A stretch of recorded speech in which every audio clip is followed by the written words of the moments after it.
Once again, hello, Rabbi. Morning, Joe. Oh, And, afternoon, Joe. and hello, Roy. Thank you for joining us yet again. Thank you for allowing me to join you. And we're discussing firearms, and the conversation is going back and forth about regulation versus restriction. And it comes down to free will and self-defense. What's the Jewish position? Is there a Jewish position on firearms and self-defense? Yes, there is. And I would just like to tell anyone who's watching, if you would like the sources, you can send me an email, Rabbi Block, and remember it's spelled BLOCK, at hotmail.com, and I would be glad to send you all the citations that I'm using, rather than saying them, and it's hard to remember whatever. So please, if you would like to know exactly what I'm quoting, I'd be glad to send it to you. It's called the law of the pursuer. The word pursuer in Hebrew is rodef. Din means law. So din rodef is the law of the pursuer. And it is the main legal source for the right of self-defense in Jewish law. It first appears in the Mishnah, which is the codification of the oral laws. It then comes up in the Talmud, which is the rabbinic discussion of the oral law, which is the place we look to when we say, what's Jewish law say about? And then later discussions, halacha means law in Judaism. So later halachic literature deals extensively with self-defense. However, make no mistake, the right of self-defense is actually found in Scripture, in the Bible. According to the biblical law, if a thief is breaking into a house at night, and that's an important distinction, at night, and the householder kills him, the householder has no liability for the bloodshed. And the reason that the householder is exempt is the reasonable fear that a thief may attack the householder and kill him. This is based on the right of self-defense, but it goes beyond self-defense and expands to somewhat of a case of doubt. It states that even if the intentions of the thief are not clear, maybe he only is going to steal. He doesn't really intend to kill anybody. Bible says the householder is allowed to defend himself and kill the thief. It's obvious that in a case of clear and imminent attack on a person that endangers his life would be allowed. It's questionable. If a thief breaks in my house at night, I'm afraid. I don't know what he's up to. I don't know what he's going to do. I don't know anything. Why would he be in my house at night except to do something wrong, except to commit a crime, except to hurt me?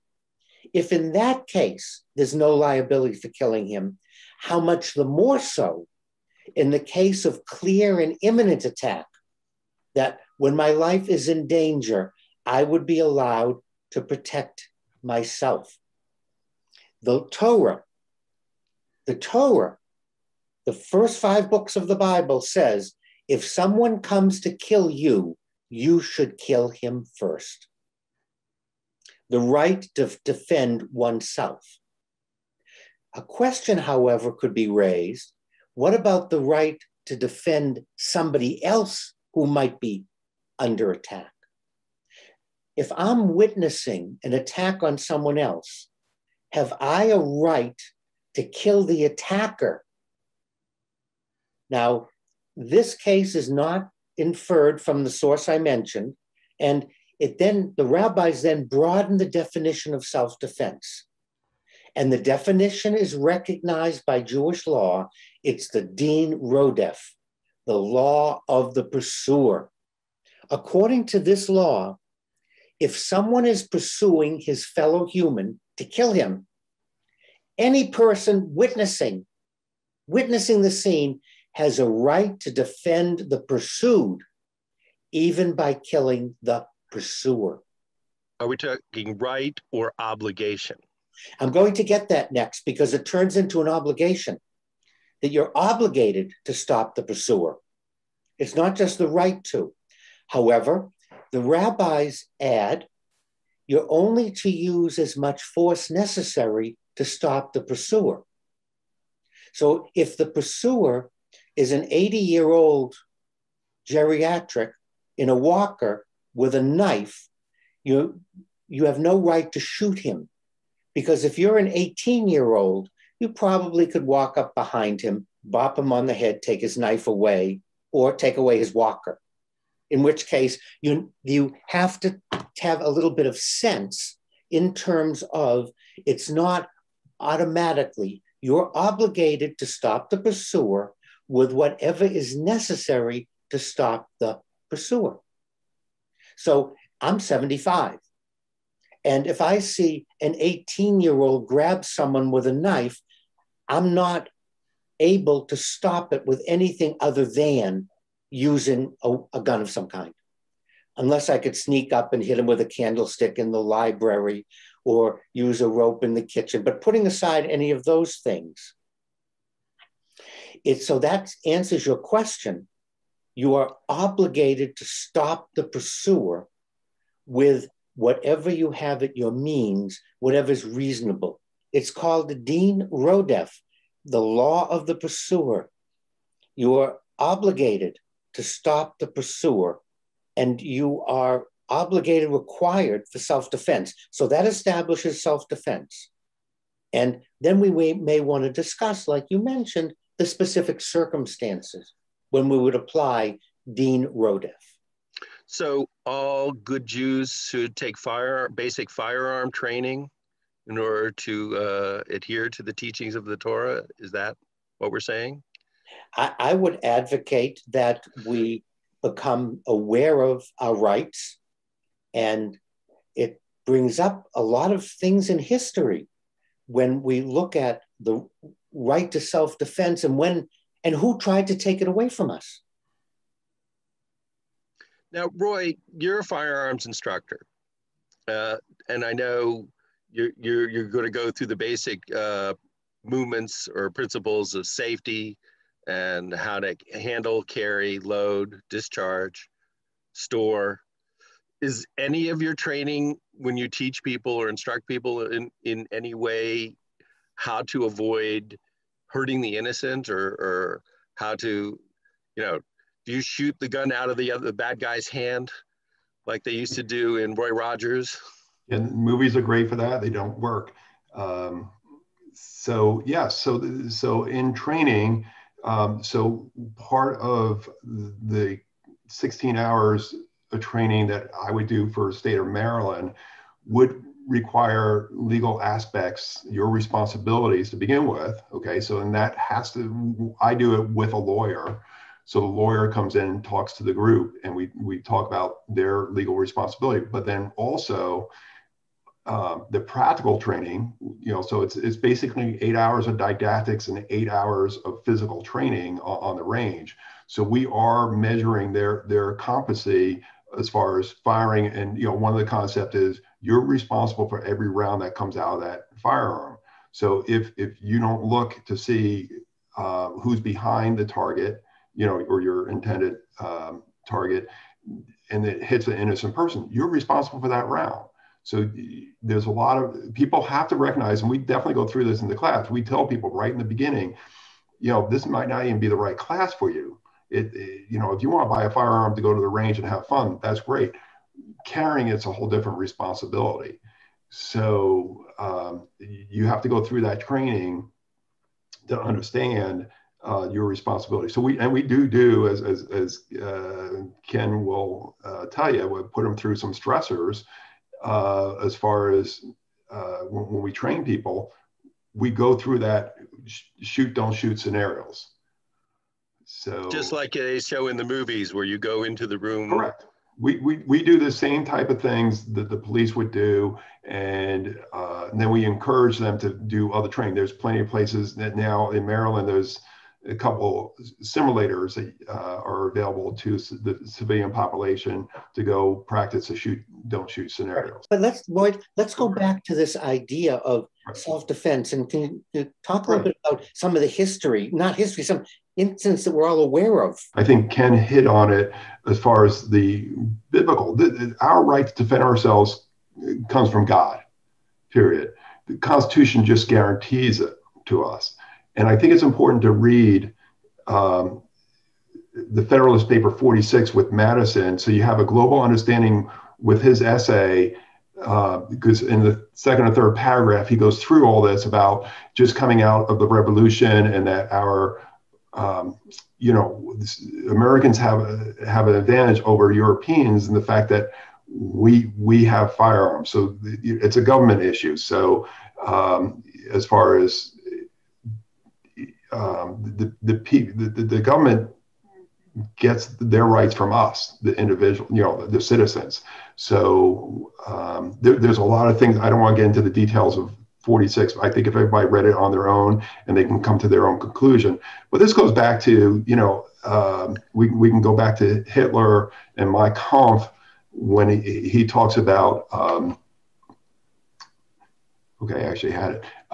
So he states in his book, the most foolish mistake we could possibly make would be to permit the conquered Eastern people to have arms. History teaches us that all conquerors who have allowed their subject races to carry arms have prepared their own downfall by doing so. Well, that's an interesting point, Roy. And this thought just occurs to me that all the people who are anti-gun and for more regulation could say that we're in the position of defending ourselves against people who have guns and might use them against us. And by trying to further regulate or even make illegal most guns in the United States, that we're just being defensive and removing, since we have won, if you want to call it that, through democratic process, the right to make and describe laws, that we want to make the world safer for the United States, which I must point out, and I haven't got the statistics handy, our advantage in having guns is right now resulting in a much higher proportion of gun deaths, whether it's by accident or self-defense or suicide, than all the other countries in the world put together. If I'm not wrong about that. No, but I'd like to tell people to watch some other shows we've done, because we talk about safety and training and buying, and that all can be addressed. The idea of banning is something that dictators have always done.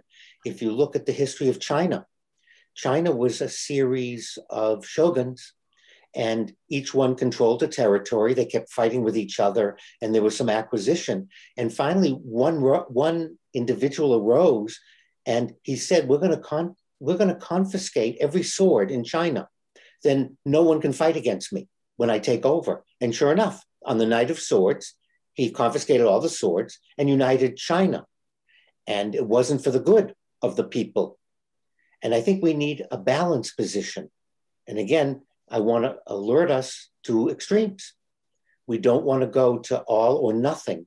We want to be able to provide for individuals to defend themselves. Hitler in Mein Kampf, as Roy pointed out, said, we don't want Jews to have guns. And then 6 million Jews died, defenseless. But even going back to Joe's point, I think you still have to put that in perspective, because certainly the United States has a unique issue because we have the Second Amendment and we have firearms far beyond what most countries have. But the countries that have restricted it, their crimes go up. Their home invasion is hardly heard of in the United States because, as the rabbi would say, an armed society is a polite society. So it's less likely somebody's going to invade your home in the United States versus England, where that's a common crime and people get injured, knife crimes go up, and so on. And just, again, putting things in perspective, you're most likely to die from a knife wound or a knife attack than you are from a rifle shot. So we have to put the things in perspective. But going back to the conversation here too, is we see this in modern times. So if as far as when and again, I encourage people to read Madison's 46, but when you go back to Cuba, starting there, I mean, so I can bring it up. We'll start with Cuba. You know, Castro said after they won the revolution, okay, everybody turn in your guns. You're not going to need them anymore. We're in charge. If you don't like us anymore, we'll leave. I don't think that worked out too well. Chavez in Venezuela, he was elected by a duly democratic process. After he was elected, he then got rid of their constitution, which was kind of mirrored ours from my understanding. And now he removed guns from the public. So we have to think back to our God-given rights to protect ourselves, not only from self-protection, but from governments that go astray. So I guess tossing aside the argument that we hope only good people will have guns and do the right thing with them, it comes down to basically how much control do we expect our government to have over our individual safety, and how many regulations do we feel they have to be able to impose in order to keep us safe versus us behaving in a correct manner. Right. So is it a prison? Yeah, I don't think the government's ever going to be happy with until we get to what the Shogun did, honestly, because we've seen the escalation of this, and they don't even enforce the laws that are on the books. So, you know, I'm trying to prevent myself from going astray here. So there's so much to this, the meat of this. But what the rabbi and I believe in is reasonable regulations and licensing and training, which should minimize the burden to the Second Amendment. Because again, majority of people who have firearms are law-abiding citizens, and they do the right things. I think I agree with Roy that we really need to start from the position that extremes don't work. They're not a good idea. We have a problem. So let's sit down and discuss our options rather than my way or the highway, or there's only one way. I think that's what's getting us into trouble. Just a quick question. You guys tell me the truth. So we should move towards more regulation or away from regulation? Yeah. So me personally, I don't think we need more regulations as far as there's so many things. Actually, I think, you know, Congress or any legislation body should look at and, you know, have sunset laws where they have to physically look at it and see if something worked. I'll give you an example. In Maryland, they had a law here that required gun manufacturers to do a casing print, meaning that they fired the firearm at the factory, put that in an envelope. When you bought your firearm in Maryland, that envelope would then be sent to the state police for inventory and holding on to. So if the gun was in a crime, they could identify the gun that way. They did that for over 25 years at some phenomenal millions of dollars of cost, solved zero crimes. So basically, we, the taxpayer, paid all that money. It didn't work. Again, you know, we can go back and look at the NICS system. You know, the reality is a lot of these individuals, even recent ones, they went through a NICS background check. Guess what? Their state did not have the information about their mental illness in the database to prevent the crime. So again, let's make the laws, you know, let's relook at what we have right now, and then let's just come to the middle of the road and make some common sense decisions on, as we said, you know, basic training that would be inexpensive for most people to get, you know, a 4-hour safety course, whatever, instead of making more and more laws. We should just go back up. Yeah, I agree with everything Roy said.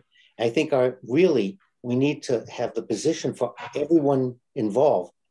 everyone has an opinion, everyone's an extreme, to sit down with the intent of coming to a conclusion, not with the intent of convincing the other side that they're wrong and we're right.